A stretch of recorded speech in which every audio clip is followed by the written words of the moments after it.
10. Quem achou, diga achei. Quem não achou, diga estou à procura. Quem procura? Lucas capítulo 10. Hoje nós vamos pensar juntos sobre o reino de Deus chegou até vocês. Só as mulheres. O reino de Deus chegou até vocês. Os homens. O reino de Deus chegou até vocês. Toda a igreja. O reino de Deus chegou até vocês. Lucas capítulo 10. Está escrito: depois disso, o Senhor escolheu outros 72 discípulos e os enviou adiante, 2 a 2, às cidades e aos lugares que ele planejava visitar. Estas foram as instruções. A colheita é grande, mas os trabalhadores são poucos. Orem ao Senhor da colheita. Peçam que ele envie mais trabalhadores para seus campos. Agora vão e lembre-se de que eu os envio como cordeiros no meio de lobos. Não levem dinheiro algum, nem bolsa de viagem, nem um par de sandálias extras. E não se detenham para cumprimentar ninguém pelo caminho. Quando entrarem em uma casa, digam primeiro que a paz de Deus esteja nessa casa. Se os que vivem ali forem gente de paz, a bênção permanecerá. Se não forem, a bênção voltará a vocês. Permaneçam naquela casa e comam e bebam o que lhes derem, pois quem trabalha merece o seu salário. Não fiquem mudando de casa em casa. Verso 8. Quando entrarem em uma cidade e ela os receber bem, comam o que lhes oferecerem. Curem os enfermos e digam-lhes: agora o reino de Deus chegou até vocês. Mas, se uma cidade se recusar a recebê-los, saiam pelas ruas e digam: limpamos de nossos pés até o córner da cidade em sinal de reprovação. E saibam disto: o reino de Deus chegou. Eu lhes garanto que, no dia do juízo, até Sodoma será tratada com menos rigor do que aquela cidade. E as aflições a esperam, Corazim e Betsaida. Porque, se nas cidades de Tiro e Sidom tivessem sido realizados os milagres que realizei em vocês, há muito tempo, seus habitantes teriam se arrependido e demonstrado isso vestindo pano de saco e jogando cinzas sobre a cabeça. Verso 14. Eu lhe digo que, no dia do juízo, Tiro e Sidom serão tratadas com menos rigor do que vocês. E você, Cafarnaum, será elevado até o céu? Não, descerá até o lugar dos mortos. Então ele disse aos seus discípulos: quem aceita a sua mensagem, também me aceita. E quem os rejeita, também me rejeita. E quem me rejeita, também rejeita aquele que me enviou. Verso 17. Quando os 72 discípulos voltaram, relataram com alegria: Senhor, até os demônios nos obedecem pela sua autoridade. Então ele lhes disse: vi Satanás cair do céu como um relâmpago. Eu lhes dei autoridade para pisarem sobre cobras e escorpiões, e sobre todo o poder do inimigo, nada lhe causará dano. Mas não se alegrem porque os espíritos impuros lhes obedecem. Alegrem-se porque seus nomes estão registrados. Alegrem-se porque os seus nomes estão registrados. Obrigado, Senhor, pela tua palavra. Obrigado porque a tua palavra é o nosso alimento espiritual. Quando nós queremos alimentar a nossa carne, nós vamos à padaria e compramos pão. Nós compramos mantimento, Senhor. Mas quando o assunto é espiritual, o pão da padaria não alimenta. O pão da padaria não sacia essa fome. É a tua palavra. A tua palavra, ela é o nosso alimento espiritual. Fala conosco nessa noite, por intermédio da tua palavra. e as mentes e os corações estejam cativos da tua palavra, não no pregador, mas na tua palavra. Obrigado por essa contribuição financeira que seja investida no projeto do reino. E que aqueles que irão administrar, eles possam administrar com sabedoria, para a honra e glória do teu santo nome. Aqueles que não puderam cooperar, porque estão sem trabalhar, nós não oramos simplesmente por aquele bem abençoado financeiramente. Mas o pai de família desempregado é triste, é preocupante, é doloroso. A palavra diz que o homem viverá no suor de hoje. Então nós, como igreja, nós oramos para que o Senhor possa abrir essas portas que estão fechadas, tanto para ele quanto para ela. É o Senhor que sustenta essa obra é tua. É o Senhor que é dono dessa obra. O Senhor é o patrocinador dessa obra. E o Senhor começou e o Senhor vai terminar. Nós somos apenas cooperadores. Estamos aqui para servir. Nos ajuda, Pai. Em nome de Jesus. Amém. Qual é o tema da mensagem? O reino de Deus chegou até vocês. O reino de Deus chegou até vocês. Esse texto que nós acabamos de ler é um texto que é útil, principalmente quando nós estamos saindo de uma grande missão. Eu lembro quando nós saímos para fazer viagens missionárias, tinha momentos que tínhamos que reunir aqueles irmãos, os missionários, os evangelistas, os pastores, os líderes de departamento, a equipe de saúde que quando chegasse no interior da cidade, iria prestar um serviço médico, aferição de pressão, glicemia.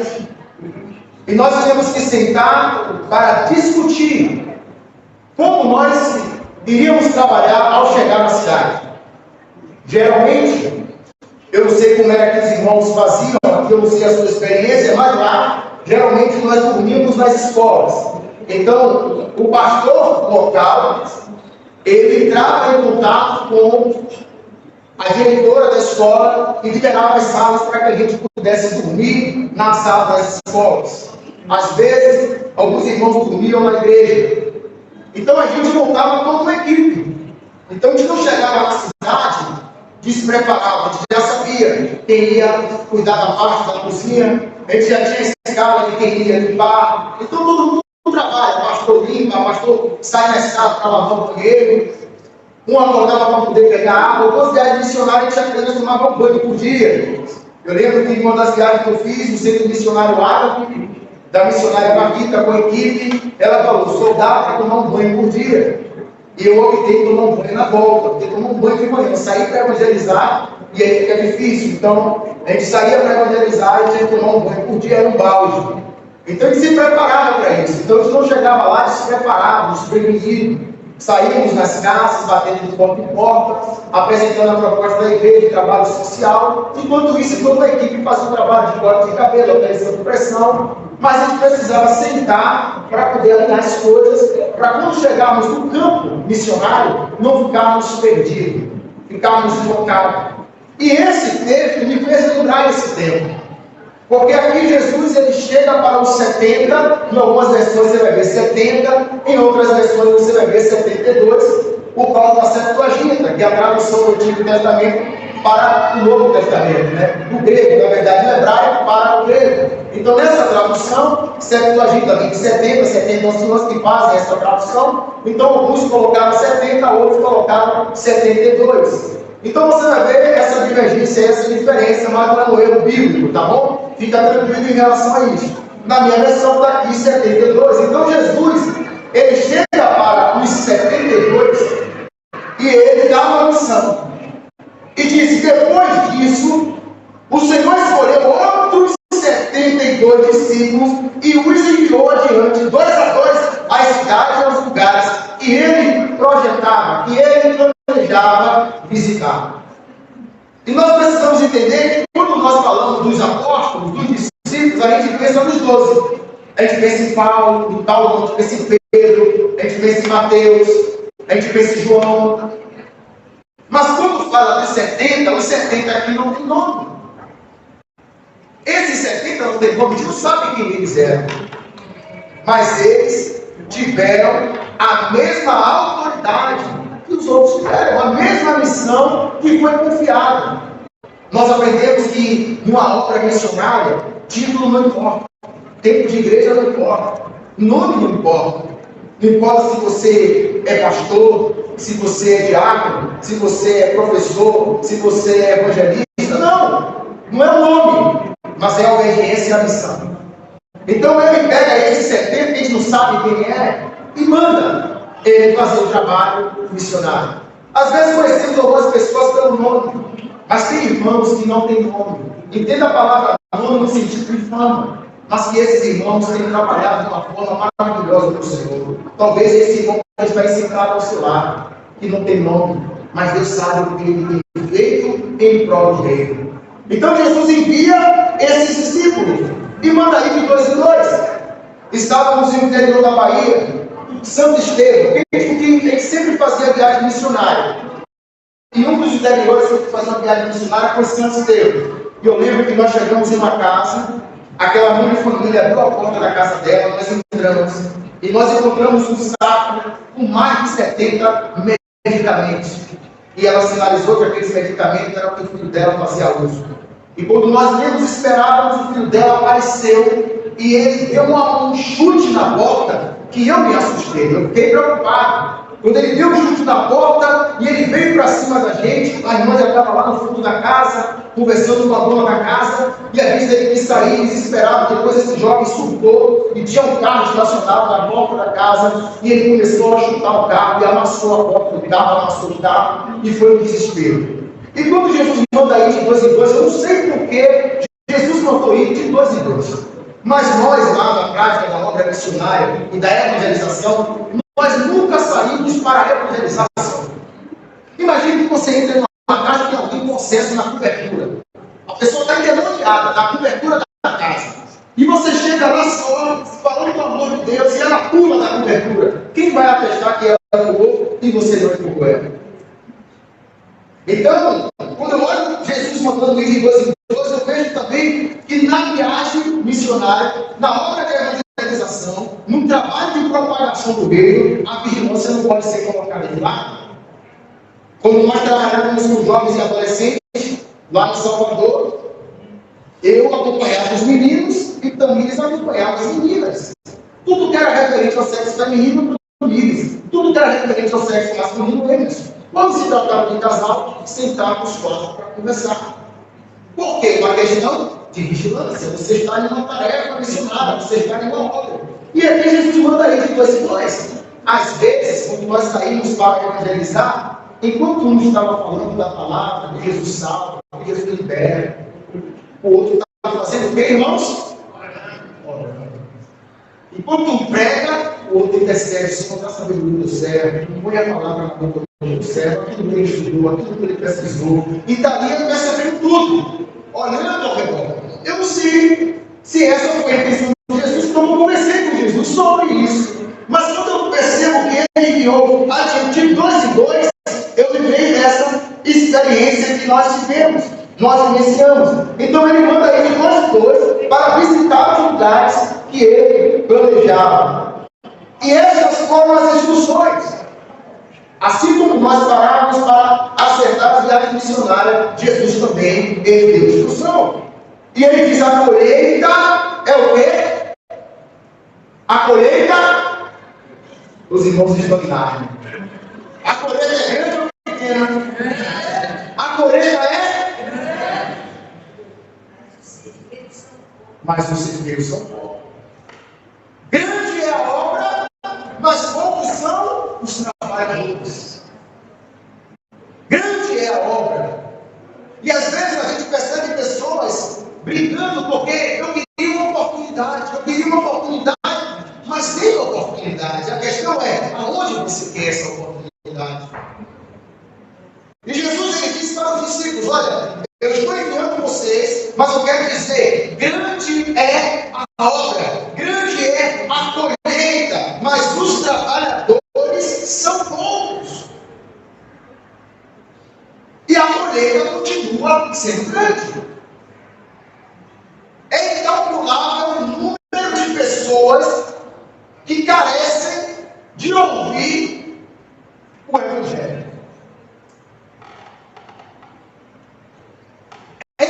lado é o número de casas, residências, que precisam, que carecem de ouvir o Evangelho. Grande é a obra, mas poucos são os obreiros, poucos são os trabalhadores. Mas a obra é grande. E Jesus está aqui orientando os discípulos: a obra é grande. Grande é a colheita. E olha que ele está falando de colheita. É só colher, não é um trabalho. É só colher, porque o Senhor, no poder do Espírito Santo, já está preparando os corações. Deus vai levantar obreiros para trabalhar na seara. Ainda que falamos especificamente entre nós, mas isso se estende para toda a igreja, em qualquer lugar na superfície do planeta Terra. Nós aprendemos que na obra de Deus, quem está mais interessado em salvar é Deus, não sou eu. Por mais que eu me dedique, por mais que eu evangelize, por mais que eu vá na casa de um não cristão, por mais que eu faça estudo bíblico, tudo legal, mas isso não parte de mim, isso parte do próprio Deus. É Deus que está mostrando o maior interesse em salvar os pecadores. Mas nós aprendemos com isso também que ninguém é substituível. Se nós pudermos fazer parte do processo, glória a Deus por isso. Mas se eu optar em não fazer parte do processo, a obra de Deus vai continuar desenvolvendo e Ele vai enviar obreiros. Porque ninguém é substituível no reino. Deus é o que tem o comando do grande arsenal de obreiros. É Ele que envia obreiros. E Ele está dizendo: ore ao Senhor da seara para que envie obreiros. E a minha oração é que Deus traga obreiros para trabalhar, não por uma questão simplesmente de coletividade, mas é uma necessidade. Irmãos, às vezes a gente fala, cada bairro tem uma igreja, cada esquina tem uma igreja. Irmãos, tem que ter, cada esquina tem que ter uma igreja, sabe por quê? Não tem como reunir todo mundo numa igreja só, tem muita gente para ser salva. Não dá para colocar todo mundo no lugar. Tem muita gente para ser alcançada. E Deus, na sua multiforme graça, tem trabalhado, tem salvado pessoas, tem levantado obreiros para pregar o Evangelho, para falar do amor, para trazer o homem ao arrependimento e crer que Jesus é o único meio pelo qual o homem pode ser salvo. Porque grande é a colheita, poucos são os trabalhadores. Mas ele disse: ore ao Senhor da seara que envia obreiros. A minha fé e a minha oração é que vai chegar pessoas para congregar neste lugar, que vai ser resposta da sua oração. Amém? Amém. E os trate bem, trate-os bem. No reino ninguém toma lugar de ninguém. No reino tem espaço para todos, porque a obra é grande, irmãos. A obra é grande. E eu não dou conta. E você não dá conta sozinho. Então, grande é a obra. Poucos são os obreiros. E Jesus falou: orem ao Senhor da colheita. Peçam que eles enviem mais trabalhadores para os campos. E onde é o campo? É da igreja? O campo é o mundo. O campo é o mundo. O campo é lá fora, o campo é a faculdade, o campo é o seu vizinho, o campo é o seu parente que mora em cima, que mora embaixo, que mora ao lado, o campo é o seu colega no trabalho, o campo é aquela pessoa que está sentada ao seu lado no metrô, o campo é aquele colega que está lá no ônibus, aquele motorista, o campo é aquele pneu que você vai ajudar a trocar debaixo de uma chuva. Ali é o campo. Ali é o campo. O campo é o mundo. Jesus falou para a gente ir, aí fez no 20. Jesus falou ide, aí a gente fala 20. Modéstia à parte, desse ambiente de igreja é confortável. Ninguém mexe com a gente, ninguém questiona, a gente fica. É confortável. A gente gosta, é tão confortável que a gente acha que sempre dá para melhorar. A colheita é grande, mas os trabalhadores são poucos. No verso de número 3, ele diz agora: vão. Irmãos, perceba que isso aqui é instrução, tá? Pensa em uma viagem missionária que Jesus está organizando e está colocando você dentro do ônibus, ele está dando instrução para você. Ele diz assim: agora vão. E lembre-se de que eu os envio como cordeiro no meio de, olha aí na sua Bíblia, como cordeiro no meio de lobos. Você consegue imaginar um cordeiro diante de um lobo? Não tem nem como enfrentar. E Jesus está dizendo, eu estou enviando você como cordeiro no meio de lobos. Porque o campo é o mundo, a nossa missão é lá fora. E nós precisamos estar vigilantes, porque nós vamos ser cordeirinhos no meio de lobos. Ou seja, Jesus aqui está preparando eles para as adversidades ministeriais. Jesus aqui está preparando o discípulo para receber um balde com água, para receber uma porta batida na cara, para receber uma palavra agressiva, um palavrão, para receber uma agressão física. Jesus está dizendo, quando vocês forem evangelizar, não crie expectativa que o não cristão vai carregar você no colo e vai pagar um suco para você de laranja. Se prepare para o pior, porque eu estou enviando você como cordeiro no meio de lobos. Eu estou enviando você como cordeiro no meio de lobos. Em uma outra ocasião, Jesus orientando os discípulos, ele disse, não tenha medo dos que querem matar o corpo. Eles não podem tocar na alma.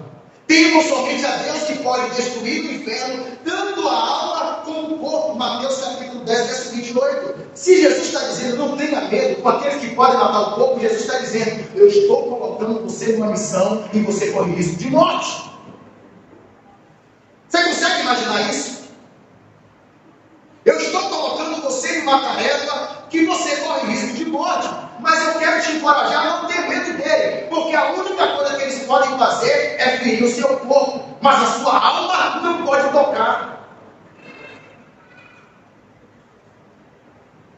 Não tema, não tenha medo daqueles que matam o corpo e depois não tem o que fazer. Tenha medo daqueles que, além de matar o corpo, tem poder para lançar a alma no inferno. Ou seja, Deus está acima do homem. Por mais cruel, por mais perverso, por mais terrível, por mais miserável que o homem seja, Deus está dizendo, eu estou acima dele, então não tema ele, porque eu tenho o poder de matar o corpo e de lançar a alma no inferno. O homem só tem o poder de tocar o corpo, só o físico. Não tenha medo dele, tenha medo de mim. Missionário Elias, que presidiu a Jordão, ele me ensinou algo interessante. Duas palavras que eu carrego comigo, que eu aprendi com o missionário Elias. Uma das palavras é que nós precisamos ter o coração ensinado. Eu aprendi com o pastor Elias. E uma outra coisa que o pastor Elias ele me ensinou, que um missionário para aquele determinado lugar, chegar para um missionário e falar assim, missionário, você é corajoso, missionário. Como é que você vai pregar nesse lugar terrível? O missionário falou, eu não sou corajoso. Corajoso é você, que Deus manda aí. Vocês estão corajosos. E é isso que ele está dizendo. Não tem mais. O que um homem pode fazer? Socorro. Mas ele está dizendo, não temas. Ele falou para os discípulos, vá, não temas. Porque Jesus falou, essa missão que eu estou confiando a vocês é uma missão de morte. Uma outra ocasião, por essa época, o rei Herodes Agripa começou a perseguir violentamente algumas pessoas da igreja. Mandou matar a espada Tiago, irmão de João. Atos dos Apóstolos, capítulo 2, versículo 1 e versículo 2. Só para você entender, em uma outra ocasião, Jesus fala, não tema um homem que ele pode matar o corpo, mas a alma está guardada. Em uma outra ocasião, Tiago morreu a espada. Aquilo que Jesus falou se concretizou, aconteceu. Tiago morreu a espada. Deus deixou Tiago morrer a espada. Jesus deixou Tiago morrer a espada. O que foi que Tiago estava fazendo? Furtando algo de alguém? Falando mal de alguém? Perseguindo? Não! Ele estava pregando o evangelho. Ele estava fazendo algo bom. Ele estava fazendo a obra de Deus. Eu quero dizer para você, se você travar no seu coração e se dedicar para o Senhor, se você propor no seu coração a se entregar naquilo que Deus confiou na sua mão, não se escandalize se você for perseguido, difamado, caluniado, apedrejado. Não se escandalize, porque é o natural de alguém que se coloca no centro da vontade de Deus, mas só lançam pedras em árvores que dá fruto. Então, frutifica para o reino, prega o evangelho, ganha almas, evangelize, faz orações, propaga essa mensagem, que é o único meio pelo qual o homem pode ser salvo. Tiago morreu à espada, porque estava pregando o evangelho. Mas Jesus falou: não tenha medo, porque eles matam o corpo e depois eles não têm mais o que fazer. Mas tem aquele que, além de matar o corpo, tem poder para lançar a alma no inferno. Então Jesus está dizendo: eu estou enviando vocês como ovelhas para o meio de lobos. Vocês são cordeiros no meio de lobos. Então fiquem atentos. Fiquem atentos, porque você está em uma batalha espiritual. A gente não consegue compreender a mudança que ocorre em uma família quando um membro da família é afetado pelo Evangelho. Uma futura geração ela muda, porque aqueles que virão depois beberão da fonte da palavra de Deus. Porque um foi afetado pelo Evangelho. A cultura daquela casa vai mudar. Os princípios daquela casa vão mudar. E você acha que o diabo quer que você faça isso? Você acha que o diabo quer que a igreja avance?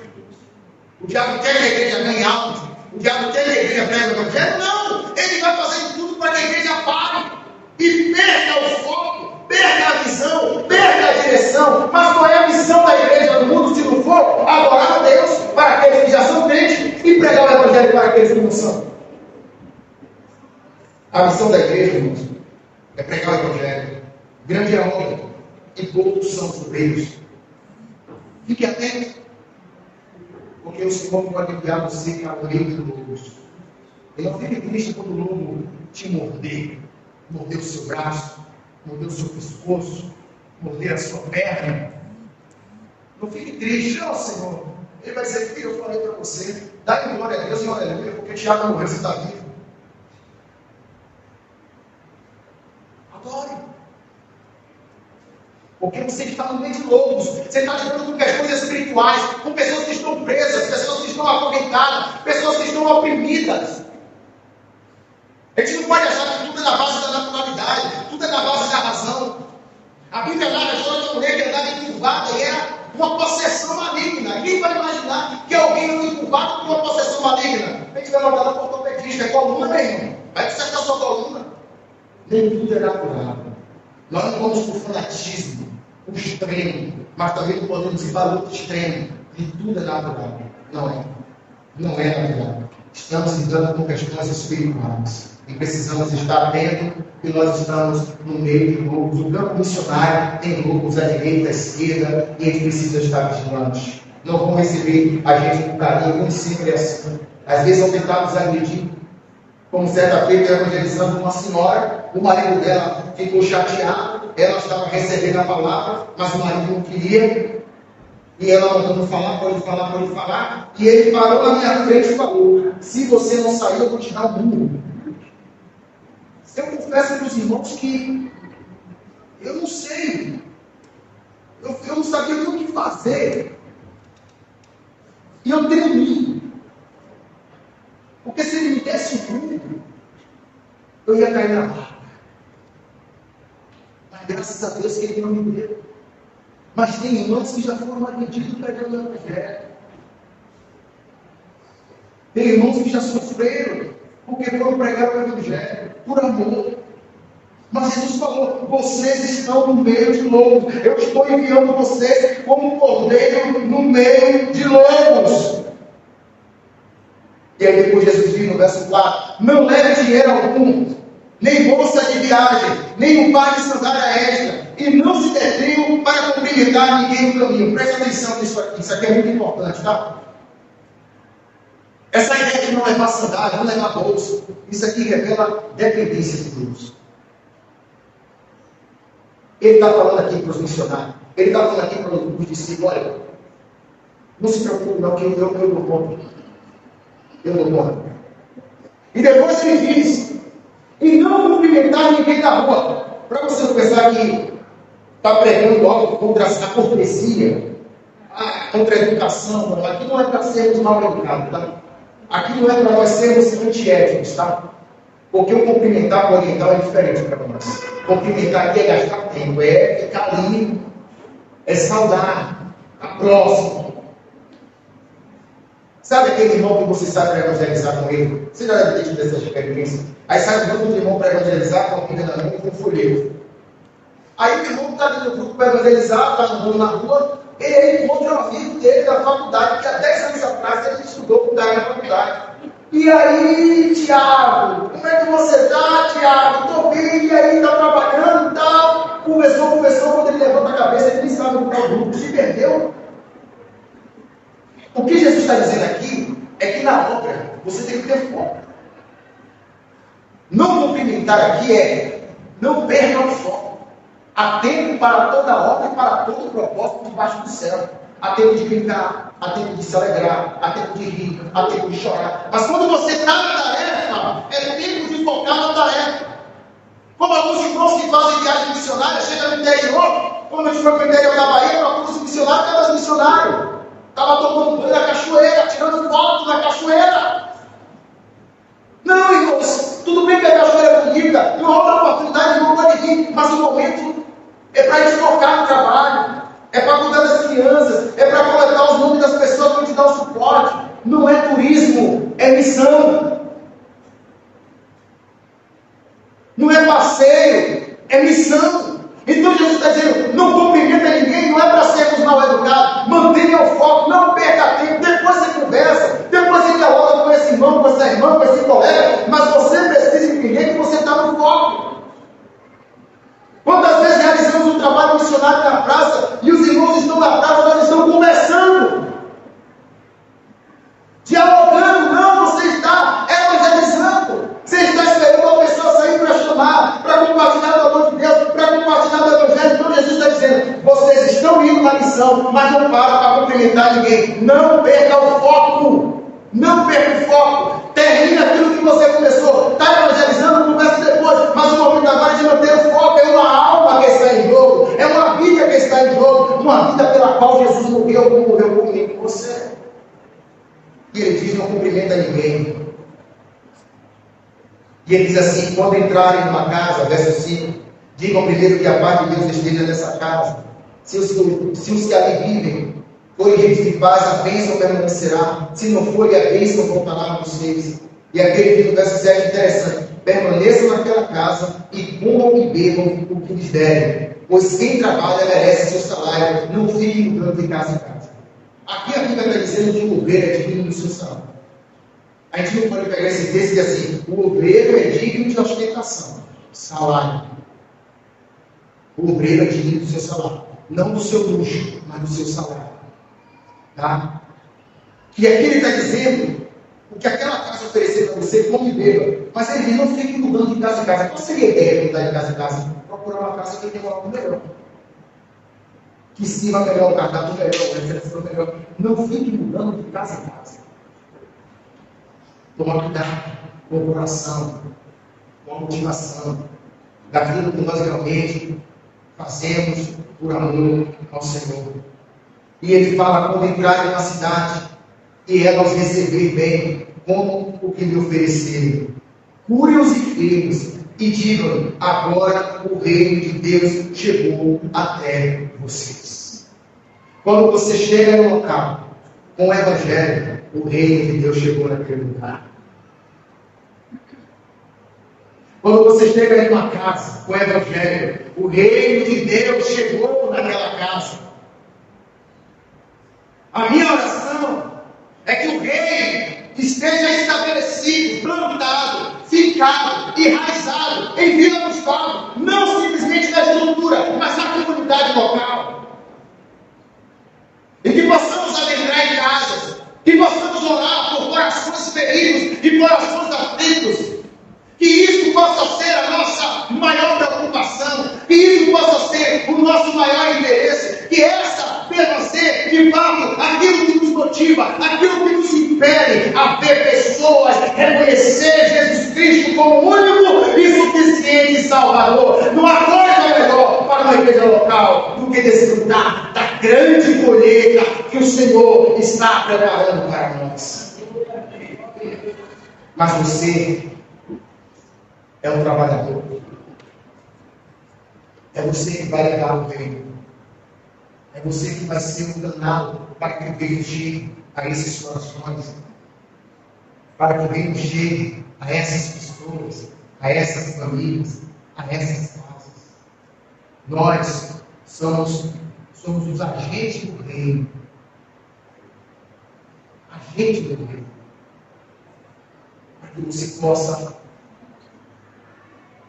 se permitir ser usado por Deus. Mas ele disse que existe aqueles, como ele fala assim, mas se uma cidade se recusar a recebê-los, saiam pelas ruas e digam: limpamos os nossos pés até o pó desta cidade, em sinal de reprovação, e saibam que este reino de Deus chegou. Que eles aceitem ou não, ele vai ver o sinal do reino. Mas também tem pessoas que vão travar, vão trancar o coração para dizer não ao reino. E ele diz: eu lhe garanto que no dia do juízo, até Sodoma será tratada com menos rigor do que aquela cidade. Que aflição as esferas, Corazim e Betsaida. Porque na cidade de Tiro e Sidom tivessem sido realizados milagres que realizei vocês, há muito tempo seus habitantes teriam se arrependido e demonstrado isso, deixando panos de saco e jogando cinza sobre a cabeça. Pessoas que têm o privilégio de receber o Evangelho e não mexe o coração. Embora outras pessoas, se tivessem o mesmo acesso, iriam abraçar com todo vigor, com todo amor, com toda a força e com toda dependência de Deus. As oportunidades são para todos. Quando o Evangelho é pregado, a oportunidade está chegando. Mas cabe a quem ouve se arrepender e crer em Jesus para ser salvo. E ele diz: e você, Cafarnaum, será levado até o céu? Faz a pergunta. Não, descerá até o lugar dos mortos. Então ele disse aos discípulos: quem aceita a sua mensagem também me aceita, e quem os rejeita também me rejeita, e quem me rejeita também rejeita aquele que me enviou. Ele dá a missão. Só que tem algo aqui interessante, magnífico, fabuloso, fora do comum, surreal. Ele chama, ele instrui, dá direção, dá as diretrizes. Os 70 ou 72, a depender da sua versão, abraça. Mas o verso 17, leia por favor na sua Bíblia, ou acompanhe na projeção, Lucas 10, 17. Olha o que está escrito em Lucas capítulo 10, verso 17.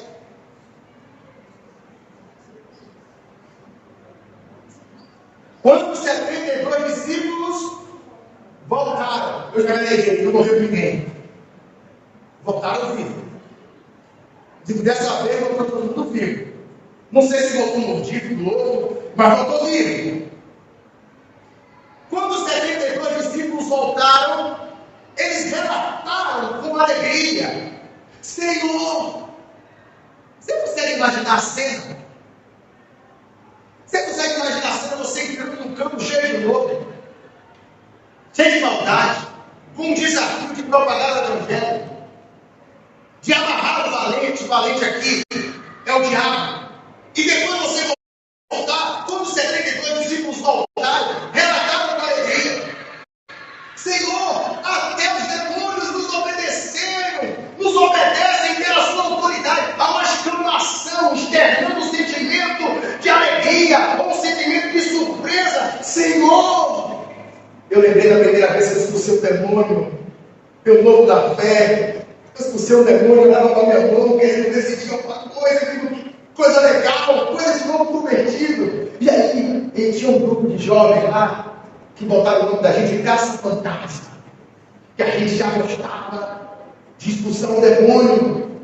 Era coisa de novo convertido. Eu digo, que coisa esse negócio de Bíblia real. Eu olhei e saiu e tal. Então, parece que os discípulos foram um pouco assim, degustados dessa alegria. Eles falaram, Senhor, Senhor, eles falaram, Senhor, até os demônios nos obedecem pela sua autoridade. Verso 18, então ele lhe disse, Jesus fala, vi Satanás caindo do céu como um relâmpago. E essa parte aqui, vi Satanás cair do céu como um relâmpago, é algo muito aberto.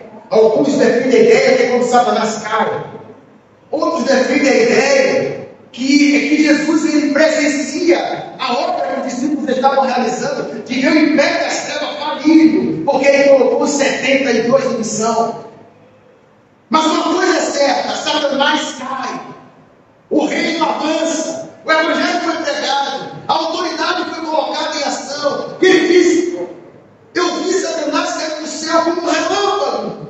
Eu lhes dei a autoridade para pisarem sobre cobras e escorpiões e sobre todo o poder do inimigo. Nada lhes causará dano. Ou seja, biblicamente crente não tem medo do diabo.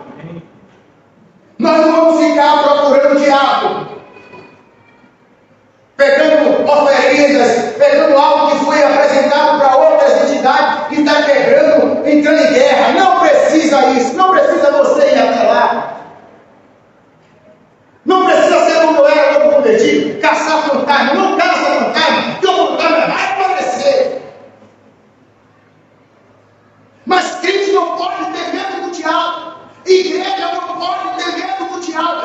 O diabo está se levantando contra a igreja. Que o diabo é a igreja.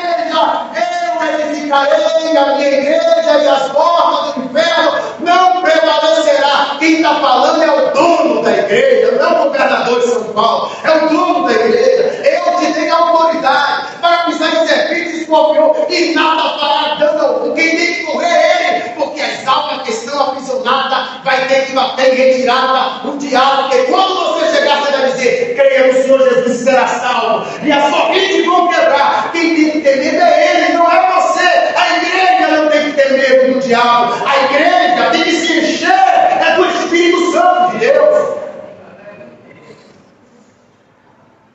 A igreja tem que se encher de Jesus. A igreja tem que se encher de fruto do amor, benignidade, bondade, mansidão, domínio próprio, temperança. Esse é o papel da igreja.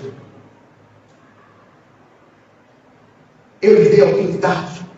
Deus deu a você autoridade. Pastor, eu sou novo na fé e ele te deu autoridade. Pastor, eu sou crente velho, ele te deu autoridade. Pastor, eu sou filho de fundador, ele te deu autoridade. Pastor, na minha família não tem fundador, ele te deu autoridade. Não precisa ter título, basta ser crente.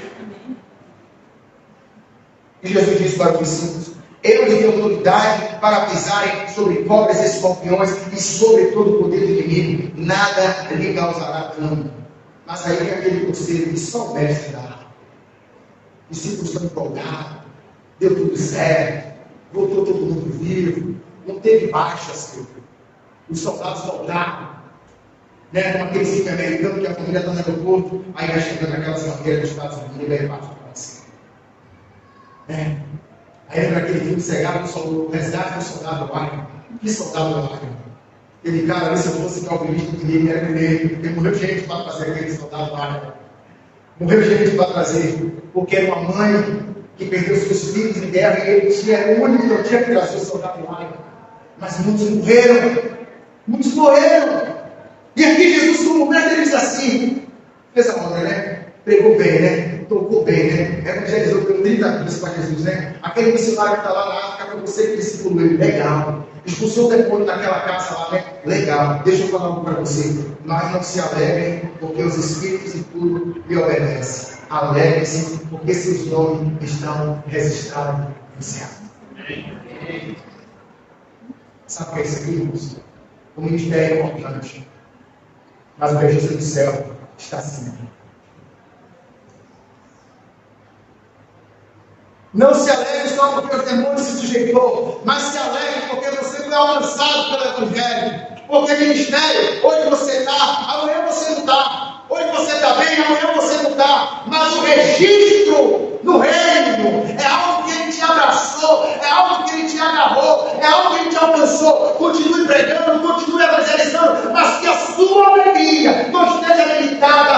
função, a um cargo, a uma experiência, mas se alegre porque o seu nome está escrito no céu. Parece que ele joga o balde com água fria, mas no verso 21 ele diz assim: naquele momento, Jesus foi tomado pela alegria. Aí ele também se alegrou com os discípulos. Não é um líder carrasco que coloca a missão, quer elogiar e pega pesado só para onde vai descer quem foi da missão. Não. Naquele momento Jesus foi tomado da alegria do Espírito Santo e disse: Pai, Senhor dos céus e da terra, eu te agradeço porque escondeste essas coisas dos que se considera sábio, que se acha sábio, que se acha inteligente, que se acha melhor.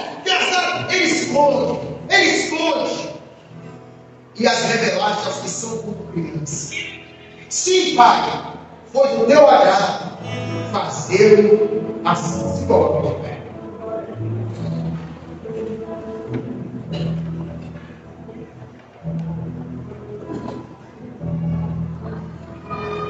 Ele escondeu os sábios, os inteligentes e revelou para os simples.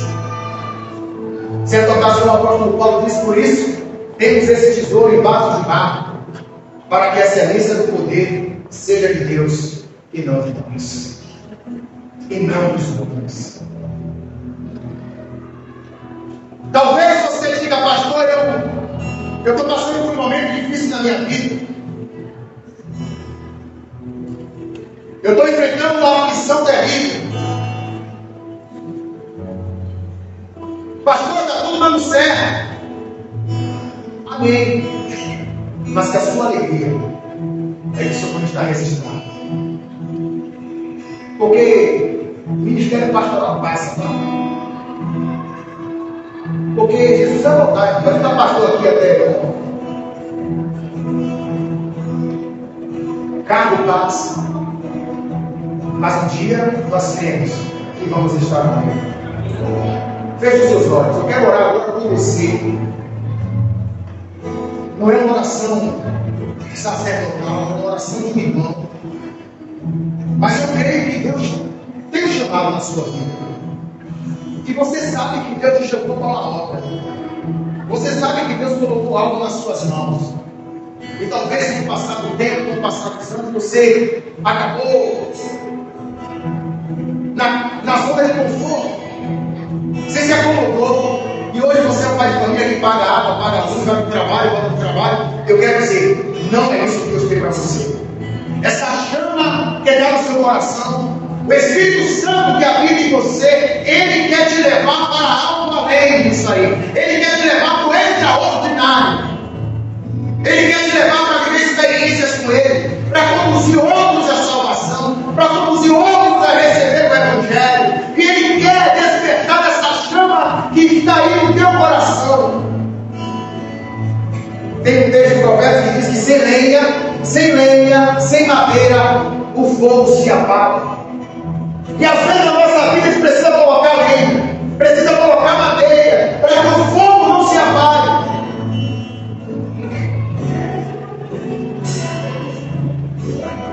Mas antes de orar para você, eu queria perguntar se temos alguém nessa noite que quer entregar a vida a Jesus.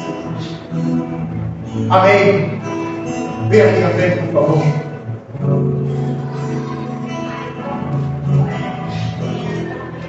Se você quer entregar a sua vida a Jesus, se você quer receber esse Evangelho, aonde você estiver, você vai levantar a sua mão e você estará dizendo: eu quero fazer parte dos 72. Eu quero estar entre os discípulos.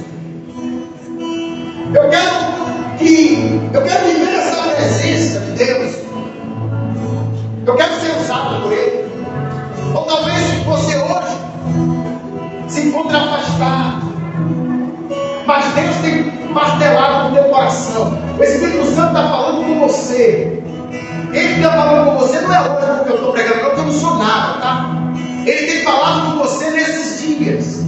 Ele tem ministrado no seu coração nesses dias. Mas você não pode estar lutando contra isso. Porque você sabe, um dia você já esteve na presença de Deus, um dia você já bebeu dessa coisa, e hoje você está longe, mas você sabe que esse lugar que você está não é o lugar que você deve estar. E você tem a oportunidade de se reconciliar e voltar. E o Pai vai estar de braços abertos quando ele receber o filho pródigo. E vai preparar uma festa e vai dizer: meu filho estava perdido e foi achado. Ele estava morto e reviveu. Temos alguém nessa noite que quer voltar a ser quem era antes, que quer voltar a servir como servia antes. Aonde você estiver, você pode levantar a sua mão e você estará dizendo: eu quero me reconciliar com o Senhor. Não tem como esse nome? Júlia, né? Júlia, quantos você tem, Júlia? Júlia tem 14 anos e ela entregou a vida dela a Cristo. Essa agora é a família da Júlia. Ela vai precisar de mim, ela vai precisar de você. A alegria diante dos anjos do Senhor quando o pecador se arrepende. Então você pode aplaudir o Senhor.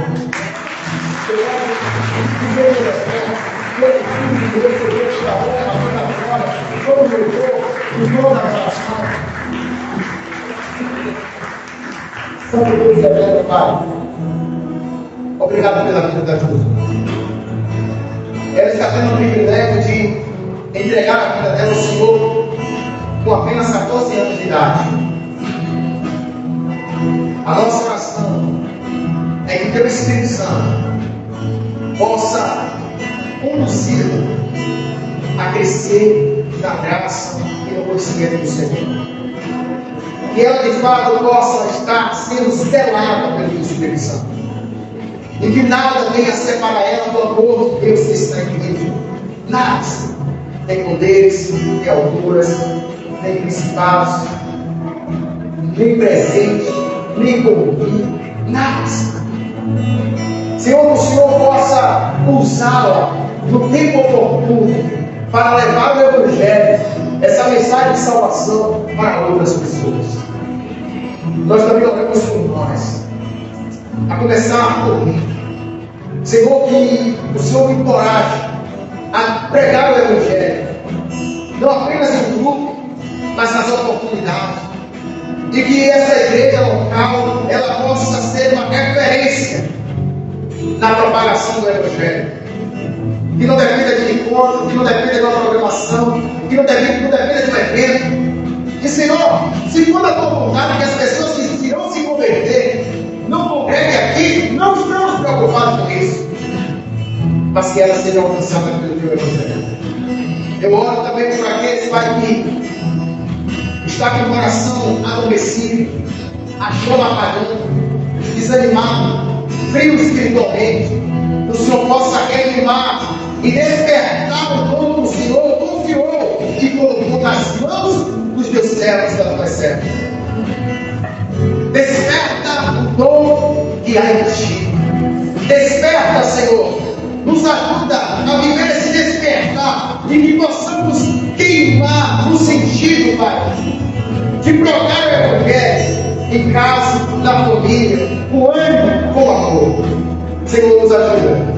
Às vezes, Senhor, estaremos no meio de lobos, estaremos entre lobos, pessoas cruéis, pessoas maldosas, pessoas perversas, mas que o Senhor possa nos guardar e que não venhamos ter medo do adversário, porque o Senhor nos deu toda a autoridade. E nós oramos em nome de Jesus. E a igreja diz: amém. Glória a Deus. Louvado seja Deus. Glória a Deus.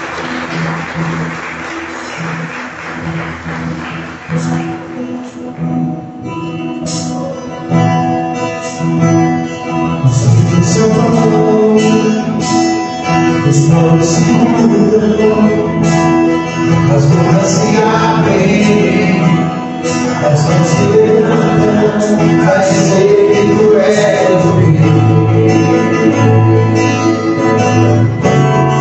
vai dizer que tu és o Senhor.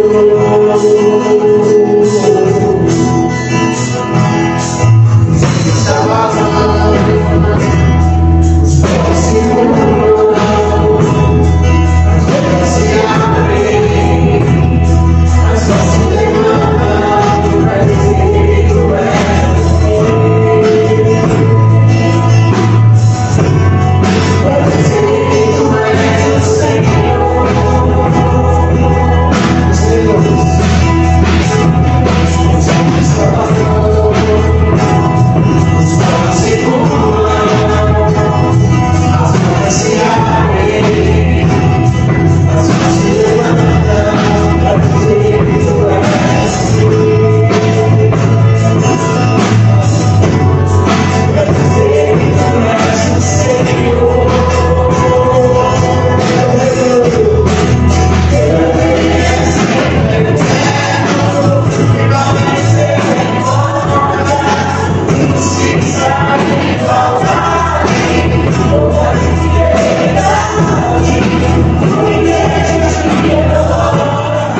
Júlia, no domingo, às 9 horas, por gentileza, compareça à gerência. Nós teremos a nossa escola bíblica dominical. Eu vou estar acompanhando a Júlia, vou estar acompanhando a minha filha Iris, vou estar acompanhando a Manuela, vou estar acompanhando a dona Julieta, a irmã Eliana. Então a gente vai ter essa classe e a gente vai estar dando suporte para vocês que foram batizadas recentemente e aquelas que estarão se preparando para o batismo. E vamos usar a revista da Escola Bíblica Dominical, que é uma excelente revista. Se precisar de mais revista, nós vamos estar aí solicitando para poder atendê-los com o maior amor e carinho. Quero lembrar os irmãos que amanhã tem oração. Terça-feira tem um encontro aqui às 15 horas com as irmãs. E quarta-feira vamos dar continuidade à nossa série de mensagens, cujo tema é Senhor, ensina-nos a orar. Esse tema eu extraí do livro de Andrei Murray, que é um livro que fala especificamente sobre oração, e o Senhor tem nos abençoado. Então quero convidá-los para estar aqui junto conosco na quarta-feira, para juntos aprendermos junto sobre a oração. Quem foi abençoado, diga amém. Amém. Senhor, obrigado, Senhor, por cada irmão que aqui está. Obrigado, Senhor, por essa palavra. Que o reino de Deus ele chegou para nós. Nós contamos com a tua ajuda para levarmos para outros locais. Que a graça do Senhor Jesus, o amor de Deus Pai, a comunhão e consolação do Espírito do Senhor repouse sobre cada um de nós, não apenas hoje, mas para todos sempre. A igreja diz: amém.